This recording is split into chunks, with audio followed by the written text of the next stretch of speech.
ધોરણ 7 વિદ્યાર્થી મિત્રો, હવે તમે જોજો કે આપણે જે વસ્તુ જોવાની છે તે પુસ્તકની અંદરથી જોવાનું છે.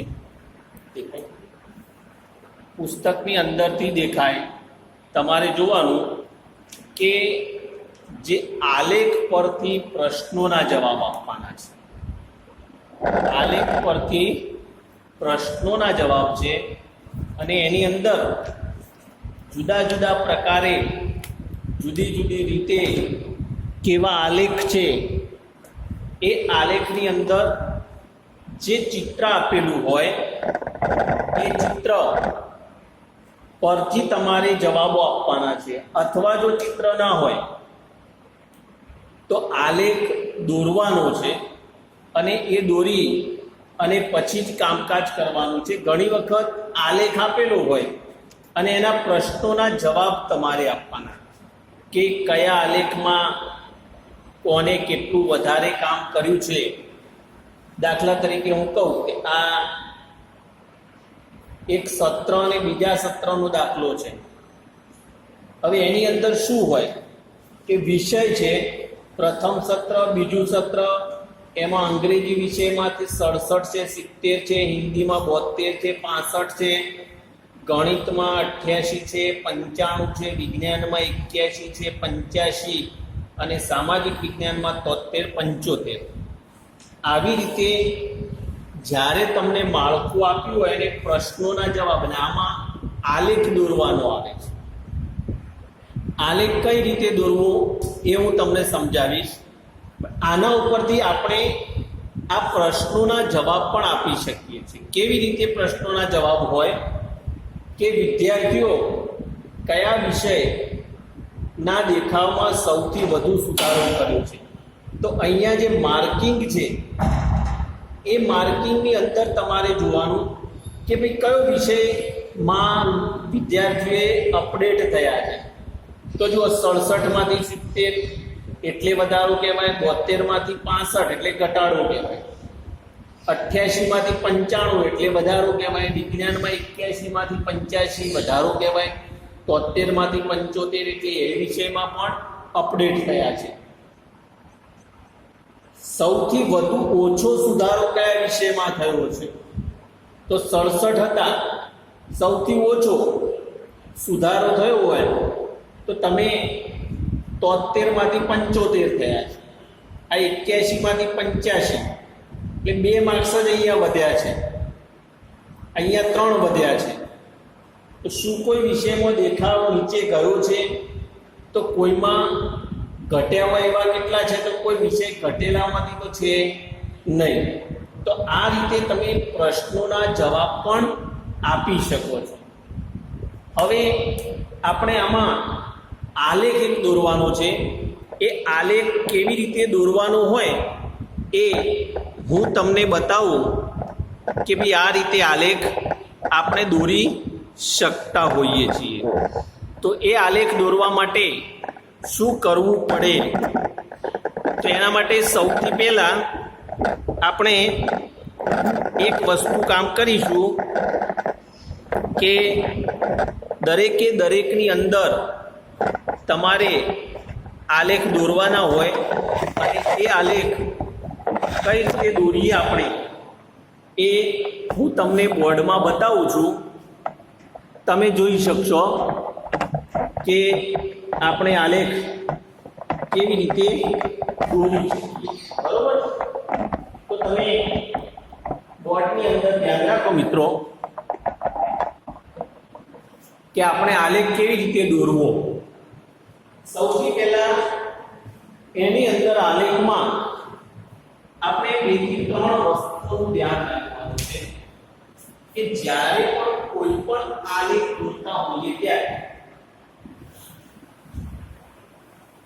એ આલેખની અંદર તમારે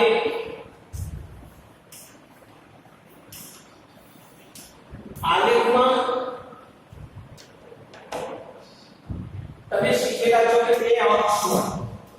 2 અક્ષ હોય અક્ષ હોય અને બીજો y અક્ષ હોય. આવી રીતે તમારે ગ્રાફ પૂરતી હોય એની અંદર એક આડી ને એક ઊભી બે લીટી દોરવાની, એને એરો આપી દેવાનો. ઓકે, x અક્ષ y અહીંયા ઉગમ બિંદુ હોય, ઉગમ બિંદુ તમારી ગ્રાફ ની અંદર અહીંયા સરખા ભાગની કાળી લીટીઓ હશે. આવી આ રીતે જે કાળી લીટી હોય ને એ 5 સેમી 5 અંદર કાપા હશે નાના. 1 સેમી રે આ 1 સેમી કહેવાય, આ 2 સેમી 3 4 5 એવું અહીંયા પણ હોઈ શકે. હવે આનું પ્રમાણમાં તમારે y અક્ષ પર લેવાનું. y અક્ષ પર પ્રમાણમાં કેવું પ્રમાણમાં? જે તે અંક અંદર આપેલા હોય એમાં સૌથી વધુમાં વધુ 100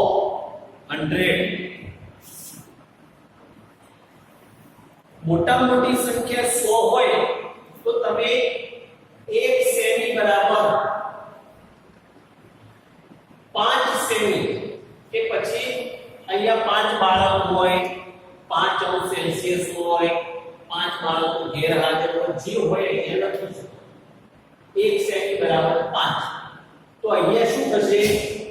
તમારા આલેખની અંદર અહીંયા સેન્ટીમીટર પ્રમાણે યોગ્ય માપ આવી શકશે.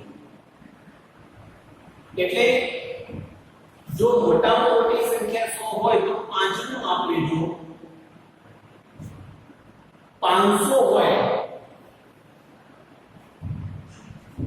કેટલું? 500 તો તમે 20 લઈ શકો કે ભાઈ 1 સેમી બરાબર 20 બાળકો 20 અંશ સેલ્સિયસ તાપમાન કે જે હોય તે. તો અહીંયા એ જે 20 લીટરો એ અહીંયા કઈ રીતે લખવું? એ ઘડિયો લખવા. 20 40 60 80 120 140 એવી રીતે જે માપ લઈએ એ ઘડિયો લખવાનું છે y અક્ષ પર. બીજું કે કોઈ શહેરના નામ હોય, કોઈ સાલ હોય, કોઈ ધોરણ હોય એ અહીંયા લખવાનું. માની લો કે કોઈ પણ એક આલેખ લઈએ આપણે, અંદાજે તમને સમજાવું કે ભાઈ ધોરણ 6 7 8 9 અને 10. અહીંયા આપણે 1 સેમી બરાબર 10 બાળકો લઈએ તો અહીંયા માપ કઈ રીતે લખવું? 10 20 40 50 60. માની લો એમ કહેવામાં આવ્યું 6 7 8 9 10. છઠ્ઠામાં 40 વિદ્યાર્થી છે, સાતમામાં 45 છે, આઠમામાં 35 છે, નવમામાં 55 છે અને અહીંયા 60. આનો આલેખ દોરો. તો કઈ રીતે? હવે છઠ્ઠા ધોરણમાં 40 બાળકો કયા? તો ધોરણ 6 40 બાળકો એટલે અહીંયા. પછી સાતમા 45. તો હવે 45 ક્યાં આવે? 40 50 ની વચ્ચે કે વચ્ચો વચના ભાગમાંથી અહીંયા તમારે ડોટ્સ કરવાના. ડોટ્સ એટલે શું? તમારે આ રીતે લાઈન દોરવાની અને એની બાજુમાં એક બે ખાના સુધી આવી રીતે બીજી લાઈન દોરી અને આનો સ્તંભ બનાવી દેવાનો. પેલો 45 છે તો આવી રીતે એની બાજુમાં 2 અહીંયા પણ સ્તંભ બનાવી દેવાનો. હવે આજમાં 35 સંખ્યા કઈ છે તો 35 એ 30 અને 40 ની વચ્ચે હોય. અહીંયા પણ સ્તંભ બનાવી દેવાનો. 9માં 55 તો અહીંયા તમે 55 એટલે છે 60 અને 50 ની વચ્ચે. અહીંયા પણ સ્તંભ બનાવી દો.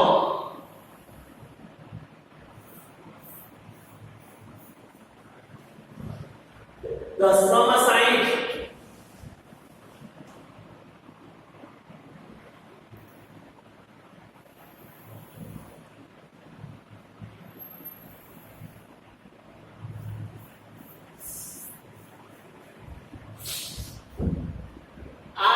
તમે આલેખ બનાવી શકો છો. હવે તમને પ્રશ્ન પૂછવામાં આવ્યો આલેખ પછી નીચે કે સૌથી ઓછા વિદ્યાર્થી કયા ક્લાસમાં છે તો તમે દર્શાવી શકો કે સૌથી ઓછા 8મા ધોરણમાં. સૌથી વધારે કયા ક્લાસમાં છે તો 10મા ક્લાસમાં છે. કદાચ કોઈ અહીંયા બે સરખા આપ્યા હોય તો પણ પ્રશ્ન પૂછેલો હોય કે કયા ક્લાસમાં સરખી સંખ્યા છે તો જેમાં સરખા અંક હોય સરખી. તો દોસ્તો આ રીતે તમારે આલેખ દોરવાનો છે. એકદમ સરળ હોય છે. વસ્તુ ખાસ y અક્ષ પર પ્રમાણ માપ લેવાની હોય છે. તમે 20 10 એવી રીતે લેશો તો તમને દોરવામાં પણ સરળ પડશે અને એ આલેખ સરળ રીતે સારી રીતે તમે દોરી શકો છો. 4 માર્ક્સનો આલેખ પૂછાય અને આટલું દોરવાથી તમને 4 માર્ક્સ મળે છે. વત્તા 2-3 પ્રશ્નો હોય એ તો તમે તમારી ચોપડીમાં તમે જોશો ને એટલે તમને અંદાજ આવી જશે કે આલેખ ખરેખર સિમ્પલ છે અને સરળ છે. તમે છઠ્ઠામાં પણ કદાચ દોરેલા હશે, 7માં ન દોરેલા હોય છઠ્ઠામાં તો અહીંયા જોજો, આ રીતે દોરજો તો તમને ચોક્કસ સમજણ પડશે. હવે આલેખ પરથી પ્રશ્નોના જવાબ પણ તમારે આપવાના હોય છે. તમારે બુકની અંદર 6 પ્રશ્નો આપેલા છે. 6 ના આલેખ દોરી અને તમારે કામકાજ કરવાનું છે. એના પછી એક મુદ્દો છે તક અને સંભાવના. તક સંભાવના ધ્યાન રાખજો. જીવનમાં તક એક જ વાર મળે છે. જેની સંભાવનાઓ ઘણી બધી હોય છે. સંભાવના એ આપણા માટે પર્યાપ્ત સાધન છે. બાકી તક એક વાર મળે છે. કોઈ પણ વસ્તુ હોય, માની લો કે તમે 7મા ધોરણની અંદર 8 થી 9 મહિના સુધી ક્લાસમાં આવો છો, મહેનત કરો છો અને એની તક એક જ વાર મળે છે એક્ઝામ આપવા. હવે એ જો તક ગુમાવી એક્ઝામની તો તમારા 9 મહિના કે 10 મહિના સ્કૂલમાં આવેલી જે વ્યવસ્થા રૂપે આવતા હતા એના માટે તમે ઝીરો છો. એ સંભાવનાઓ ઘણી બધી હોય પણ જીવનમાં તક એકવાર મળે છે. એવી રીતે આપણે અહીંયા ચેપ્ટર પર જોવાનું છે કે આપણે કઈ પરિસ્થિતિની સંભાવનાઓ હોય છે. સંભાવનાઓ ઘણી બધી હોય પણ જીવનમાં તક એકવાર મળે અને તકને ઝડપી આપણા હાથમાં. કેવું હોય હું તમને એક ઉદાહરણ આપું. એક રૂપિયાનો સિક્કો છે, રૂપિયાનો સિક્કો છે. હવે એ રૂપિયાના સિક્કાને હું ઉછાળું તો ઉછાળવાથી મને શું મળશે? કાં તો છાપ મળે કાં તો કાંટો મળે. બેમાંથી એક જ વસ્તુ મળે. આપણા સિક્કાઓ પર છાપ ને કાંટો હોય, સોલિડ પિક્ચર જેવું ના, બંને બાજુ એક જ સિક્કો હોય, એક જ છાપ હોય એવું ના. એટલે એ કાંટો ને છાપ છે એ સંભાવનાઓ કેટલી છે? બે છે. કાંટો આવે કાં તો છાપ આવે. આ સંભાવનાઓ બે રહેલી છે. કેટલી સંભાવનાઓ રહેલી છે? બે સંભાવનાઓ રહેલી. હવે આ જે સંભાવના છે, ધ્યાન રાખજો, આ જે સંભાવના છે એની અંદર કેવું હોય કે ભાઈ કાં તો હેડ કાં તો ટેલ, આ બે વસ્તુ છે. અને જ્યારે સિક્કો ઉછાળવામાં આવે ત્યારે એમાંથી એક જ મળે, બંને મળતી. તો તમારી જે કાંટો ઉછાળવાની સંભાવના છે એના પરિણામો બે છે. પરિણામો બે છે અને તક કેટલી મળે છે? એક જ મળે છે. બેમાંથી એક જ આવે, બંને આવવાના નથી. સાપસીડીના પાસા રમતા હોય તો તમારે 8 માંગ્યા હોય તો 4 આવે, 4 માંગ્યા હોય તો 1 આવે.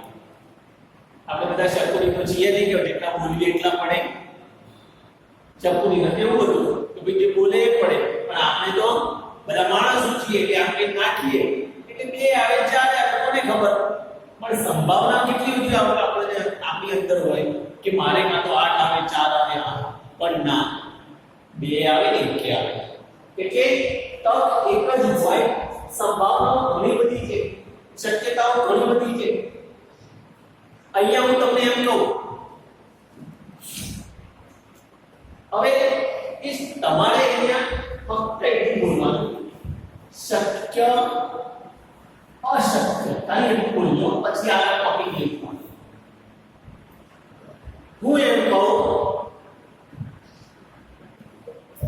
આજે બપોરે 12 વાગે સૂર્ય આથમી જશે. આજે બપોરે 12 વાગે સૂર્ય આથમી જશે. It's not possible or impossible. અશક્ય છે. 12 વાગે સૂર્ય કોઈ દિવસ આથમતો નથી. તો આ વસ્તુ અશક્ય છે. હું એમ કહું કે 12 વાગે રિશેષ પડશે તો આપણે 12 વાગે રિશેષ પડે છે તો શક્ય છે, નો પ્રોબ્લેમ. હું એમ કહું કે આજે બપોરે 12 વાગે વરસાદ પડશે. આજે બપોરે 12 વાગે વરસાદ પડશે. શું કહેવાય? આય કહેવાય. આય કહેવાય ચોક્કસ. શું? ચોક્કસ. પણ ચોક્કસ તો ખરું, પણ બની શકે, પણ ચોક્કસ નહીં. ચોક્કસ અચોક્કસ. જો હવે ટોપિક ઉપર ચોક્કસ અચોક્કસ, બની શકે, બની શકે, ચોક્કસ નહીં. બબે વસ્તુઓ રહેલી છે કે ભાઈ 12 વાગે વરસાદ પડે ખરું, ના પડે, ચોક્કસ. અચોક્કસ તો એનો મતલબ કે ના પડે એવું તો છે, પડે એવું એ ચોક્કસ નથી, પણ બની શકે, ચોક્કસ નહીં. પડે ખરું, ના પડે નથી કહેતા. ઘણી વખત ગુજરાતીમાં દૂધમાં અને દહીંમાં બંનેમાં પગ રાખવો છે. આ દૂધમાં છે, દહીંમાં છે, પડે ના એવી વસ્તુ છે. એક ઉદાહરણ કે ગઈકાલ કરતો આજે મારી ઉંમર વધુ છે. ગઈકાલ કરતો આજે મારી ઉંમર વધુ છે. ચોક્કસ. ગઈકાલ જેટલી હતી એના કરતા આજે થોડીક તો વધારે છે કે નહીં? તો ચોક્કસ વસ્તુ છે કે નહીં? ધેન સેકન્ડ, હવે પછીની ટ્રાફિક લાઈટ લીલા રંગની દેખાશે. હવે પછી ટ્રાફિક લાઈટ લીલા રંગની દેખાશે. કઈ હશે કોને ખબર? બની શકે પણ ચોક્કસ નહીં. આવતીકાલનો દિવસ વાદળછાયો હશે. આવતીકાલનો દિવસ વાદળછાયો હશે. બની શકે, ચોક્કસ નહીં. હવે બીજું કહું કે તમે એક પેટી છે, જોજો કે એની અંદર સંભાવના કઈ આવી કે પેટીની અંદર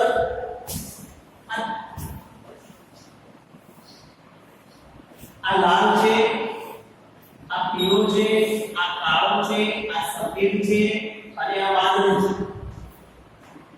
એક બેગ છે, એ બેગની અંદર 1 2 3 4 5 જુદા જુદા રંગના દડા નાખ્યા છે. હવે બેગને બંધ કરીને તમને આંખે પાટા બાંધે, તમને એમ કહેવામાં આવે કે બેગમાંથી કાળો દડો કાઢો કે પીળો દડો કાઢો કે કોઈ પણ એક દડો કાઢો. એક દડો કાઢો. તો એ દડો કાઢવા માટેની જે સંભાવના છે કેટલી હોય તો તમને કહી દઉં કે અંદર કુલ કેટલા દડા છે? 5. તો નીચે તમારે 5 કુલ જે હોય 5 નીચે. હવે અંદરથી એક કાઢવાનો છે. હવે કાળો નીકળે, પીળો નીકળે કે વાદળી નીકળે તમને ખબર નથી. એક પંચમાંશ એની શક્યતા હોઈ શકે. બીજું કે આવું જ એક વસ્તુ હોય કે ભાઈ તમે આમાંથી માની લો કે તમારું ઉદાહરણ તમને આપ્યું, પેટીમાં 6 લખોટી છે, એના પર 1 થી 6 અંક લખવામાં આવે છે. આવું 1 2 3 4 5 અને 6 આવી 6 લખોટીઓ છે. હવે એમાંથી 2 અંક લખેલી લખોટી નીકળવાની સંભાવના કેટલી? આમાંથી એક લખોટી બહાર કાઢવાની છે. કુલ કેટલી છે? પહેલા તો 6. હવે 2 અંક વાળી સંભાવના કેટલી? એક જ છે 2 અંક અંદર, વધારે તો છે નહીં, એટલે સંભાવના તો એક જ બનવાની. 1/6.